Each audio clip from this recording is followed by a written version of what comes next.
Hello friends, எல்லோரும் எப்படி இருக்கீங்க? என்ன சோகமாக இருக்கீங்களா? கடல் மாதிரி கஷ்டங்கள் அதிகமாக இருக்குதா? துன்பங்கள் அதிகமாக இருக்குதா? வேதனைப்படுறீங்களா? கடல் மாதிரி கஷ்டம் இருந்தால் என்னங்க? நம்மளுக்கு தான் ஆண்டவர் ஒரு மீனை வச்சுருப்பாரே, உங்களுக்கு தெரியாதா? யோனாவை ஆண்டவர் கடலில் தூக்கி போட்ட எல்லாரும் தூக்கி கடலில் தூக்கி போட்டும்போது ஆண்டவர் ஒரு பெரிய மீனை அவங்களுக்கு ஆயத்தம் பண்ணி வச்சுருந்தாரு.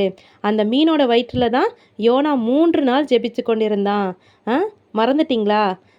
யோனாவுக்கு கடலை தூக்கி போட்ட போது கூட ஆண்டவர் மீனை வச்சு தான் காப்பாற்றினாரு. நம்மளுக்கு அது மாதிரி வாழ்க்கையில் நம்மளுக்கு ஒரு மீனை வச்சுருக்க மாட்டாரா? நீங்கள் ஏன் கவலைப்பட்டு கண்ணீர் வடிக்கிறீங்க? எந்த சூழ்நிலையிலையும் ஆண்டவருக்கு நன்றி மட்டும் சொல்லிக்கிட்டே இருங்க. ஆண்டவர் காப்பாற்ற வல்லவர்னு நம்மளுக்கு தெரியும்ல, அதை அடிக்கடி மறந்துடாதீங்க. எப்பயுமே ஸ்தோத்திரம் பண்ணிவிட்டு ஆண்டவர் கூடயே இருங்க. எந்த கஷ்டமும் உங்களுக்கு பனி போல் மறைஞ்சு போயிடும். God bless you.